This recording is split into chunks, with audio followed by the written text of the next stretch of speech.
Então, na primeira pergunta, tem essa imagem dessa radiografia, uma radiografia da mão. E aí eu pergunto, a imagem mostrada é um chassi, raio-x ou uma radiografia? A resposta é radiografia. Vê aí que boa parte da turma colocou a resposta certa, que está em verdinho. Teve uma pessoa que botou chassi, não sei se foi quem... Teve uma pessoa que falou assim, professora, eu cliquei errado. Não tem problema, porque as atividades elas não valem ponto, elas valem só frequência. Então, vocês podem ver o que é um chassi. Isso aqui é uma radiografia, tá vendo? A anatomia humana sendo mostrada. E aí, o chassi é esse... A gente fala que é um invólucro, né? É uma caixinha. É uma caixinha metálica. Dentro dessa caixinha, a gente coloca o filme virgem para poder fazer o exame. Então, a gente tem aí embaixo o chassi aberto, né? Que aí dentro a gente coloca o filme. E na imagem do canto esquerdo de vocês podem ver os dois lados do chassi. A face anterior, essa face anterior, escurinha, vai ser por onde os raios-x que atravessam o corpo do paciente vai entrar. Na face posterior, que é a parte branquinha, que é a tampinha da caixa, vamos dizer, ela é feita de chumbo e aí ela absorve o restante dos raios-x que atravessam o material do chassi. Então, isso é um chassi. Radiografia é essa imagem aqui que a gente tem. Na 2, eu pergunto onde ocorre o processamento da imagem radiográfica analógica? Na câmara escura ou na sala de exames? A resposta em verdinho aí, na câmara escura. Lembrando que na radiografia analógica, ou que muita gente chama de radiografia convencional, a gente usa os chassis, os filmes radiográficos, e esses filmes precisam ser revelados com líquidos químicos, que a gente, inclusive é o tema da aula de hoje que está lá no Classroom. Então, na radiografia analógica ou convencional, a gente tem essa etapa meio que separada, né? A gente tem a etapa de fazer o exame, que é a etapa de exposição do paciente aos raios-x. Terminou isso, a gente leva o chassi com o filme para dentro da câmara escura. E aí, na câmara escura, a gente faz a revelação, o processamento da imagem, para a gente poder ter a radiografia de fato. E aí eu tenho uma imagem de sala de exames. Nessa sala é onde fica o aparelho de raio-x, é onde a gente realiza o exame. Pode ter alguns outros equipamentos e acessórios de radiologia, que em outra aula a gente vai conhecer o restante dos equipamentos. Então, aí é o ambiente de exame. A etapa da exposição dos pacientes aos raios-x ocorre nesse ambiente. Agora, nessa imagem aí, que vocês podem ver, é a câmara escura, o que seria um laboratório de câmara escura, de revelação da imagem. Vocês podem ver que tem uma processadora automática em cima da mesa. Embaixo tem 2 galões brancos. Esses 2 galões são dos químicos, dos líquidos químicos. Então, é bem interessante a gente ver aí que seria... Do lado tem uma imagem avermelhada, porque foi uma imagem tirada dentro da câmara escura com a luz apagada, só utilizando a luz de segurança, que é aquela luz meio vermelha, alaranjada, que é do filtro âmbar, na cor âmbar. Esse é o único filtro que não queima, de luz, que não queima, não vela o filme, não estraga o filme antes da revelação. Porque o filme radiográfico, enquanto ele é virgem, ou enquanto ele não foi processado, ele não pode ser exposto à luz normal. Senão você estraga o filme. É igual antigamente quando a gente tinha foto analógica, né, com a câmera e o filme. Se você pegasse o filme antes de usar e botasse no sol, você perdia o filme, né? Muita gente perdia o rolo inteiro de filme porque por alguma coisa, deixou exposto à luz normal. E se vocês lembrarem, tem muitas cenas de filmes, de novelas, que mostram os fotógrafos dentro de uma salinha escura com uma luz avermelhada, revelando as fotografias. É mais ou menos o processo, inclusive o processo de radiografia é baseado no processo de fotografia. É muito semelhante. Inclusive foi a Kodak que iniciou os primeiros filmes, que criou, né, inventou os primeiros filmes radiográficos de fato. Então a Kodak, que é uma empresa muito antiga de fotografia, também é uma empresa muito antiga de comercialização de filmes radiográficos. Então, o processamento da imagem, a revelação da imagem, vai ocorrer dentro da câmara escura, que é esse ambiente aí com a ausência de luz, para poder evitar que o filme vele. E aí, eu botei nesse ponto aí uma sala, se vocês observarem essa sala, tem vários negatoscópios. Era muito comum ter esse ambiente nos hospitais, que é a câmara clara, que é onde a gente coloca já as radiografias já prontas, reveladas, para observar a anatomia humana. Os médicos ficavam ali dando os laudos. Hoje em dia, esse ambiente ele já não é tão disseminado nos planejamentos de setor radiológico, mas ainda existem clínicas e hospitais que têm a câmara clara, mas nem todos os lugares vão ter.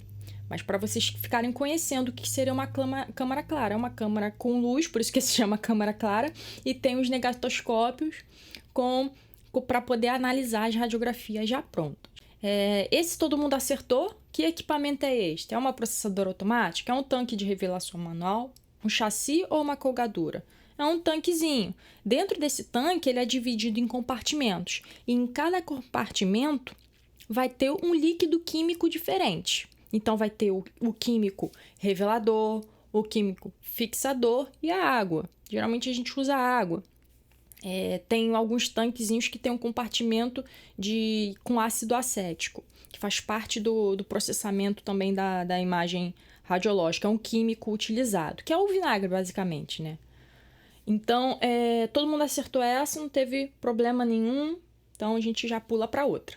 Essa também é o que todo mundo acertou, que é a número 4. Qual o nome deste equipamento? Eu acabei de falar.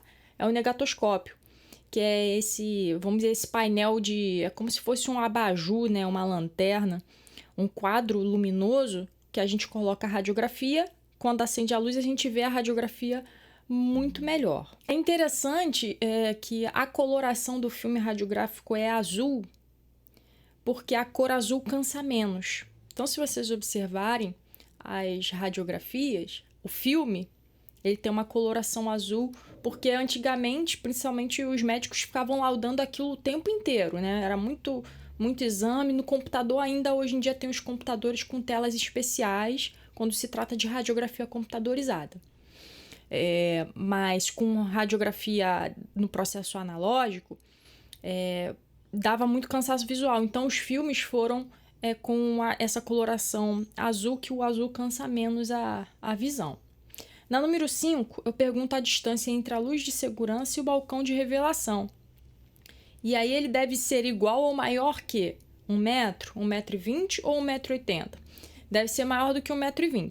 Rebeca, se for a distância de 1,10 m, pode? Não pode. Tá errado, né? Então, quando as salas são construídas, o balcão de revelação, né, com a pia e a luz de segurança tem uma altura ali, uma diferença de no mínimo 1,20 m. Na número 6, sabendo que a câmara escura deve ter um controle de umidade relativa do ar e de temperatura, qual é a faixa para a umidade relativa do ar? Aí tem ali 10 a 20%, 30 a 40% ou 40 a 50%. É a 40 a 50%, né? Boa parte acertou, teve um erro aí. O que acontece, gente? O que é a umidade relativa do ar? Umidade relativa do ar, basicamente, é um fator que mede a secura do ar. Então, quanto menor a porcentagem, mais seco o ar está. E quanto maior for a porcentagem, mais úmido, né, o ar está. E a gente até percebe em alguns períodos do ano aqui no Brasil. A gente tem, por exemplo, janeiro, principalmente março. Março, o tempo fica muito úmido. A umidade relativa do ar tem uma porcentagem de 80% a 90%. E aí, o que acontece? Chove mais. Então, se vocês verem lá a previsão de tempo, tá com dúvida se vai chover ou não? Observa a umidade relativa do ar. Se tiver acima de 95%, já está certo que vai chover. Se tiver 80%, talvez chova ou não. Agora, se tiver uma umidade relativa do ar, por exemplo, de 60% ou 50%, não vai chover em hipótese alguma. Inclusive, quando a gente está com o ar muito seco, ou seja, quando está ali numa umidade relativa do ar de 60%, muitas pessoas começam a sofrer de problemas respiratórios, porque as vias aéreas começam a ficar secas. Aí ataca a rinite, ataca a sinusite e as outras ites da vida. Então, é bem interessante a gente ver. Se vocês forem em alguns outros países, por exemplo, em Chile, na capital, em Santiago, é muito seco, é absurdamente seco. Então, a umidade relativa do ar lá às vezes é de 40% a 30%. Aí o que acontece? Chove muito pouco em Santiago. Quando chove lá, é um acontecimento, é tipo um evento. O pessoal fica até animado, porque lá o ar é muito seco, então a umidade relativa do ar é de porcentagem baixa. Então, a umidade relativa do ar da câmara escura, ela tem que ficar entre 40% a 50%. Por quê? Porque nem é muito seco, nem é muito úmido. Vamos dizer que é o meio termo ali. Então, aí tem até uma explicação. Umidade relativa do ar é a forma de medir a secura do ar, eu botei entre aspas, né, que é um modo de dizer. Então, quanto maior a porcentagem, menos seco está, ou seja, está mais úmido. Então, uma umidade relativa do ar de 90% significa que o ar está bem úmido. Quanto menor a porcentagem, mais seco está. A umidade relativa do ar, por exemplo, de 20% significa que está bem seco. Inclusive, em algumas regiões do Brasil, quando entra ali a umidade relativa do ar de 30% da cidade, né, ou do estado mesmo, começa a ligar o alerta laranja do governo, porque provavelmente muitas pessoas vão começar a ter sintomas de problemas das vias aéreas, né, e correm para o hospital. Então, é até uma coisa que serve até para a nossa vida de aprendizado. Aí eu botei, as salas de câmaras escuras não devem ter o ar nem muito seco nem muito úmido, por isso que fica entre 40% a 50%. Na número 7, a imagem que está contida no filme radiográfico, porém ainda não pode ser vista a olho nu, é chamada de radiografia, imagem latente ou chassi. Isso aí teve 2 erros aí, botaram radiografia, é imagem latente. Então, quando a gente não estuda radiologia, né? Agora que vocês já estão no curso técnico, então vocês são profissionais e vão entender do assunto bem, o povo acha que acabou de fazer o exame e a radiografia está pronta. E não, isso quando se trata de sistema analógico, né? Óbvio. Mas não tá. A imagem tá lá no filme, o filme foi sensibilizado, mas se você tirar aquele filme do chassi, você não vai ver nada. Inclusive, o filme vai ver lá. Então, para você... a imagem, ela tá gravada. Ela é como se fosse uma imagem invisível mesmo. E aí a gente chama essa imagem de imagem latente. Para ela se transformar numa imagem visível, ou seja, numa radiografia de fato, a gente precisa revelar, passar pelo processamento, né?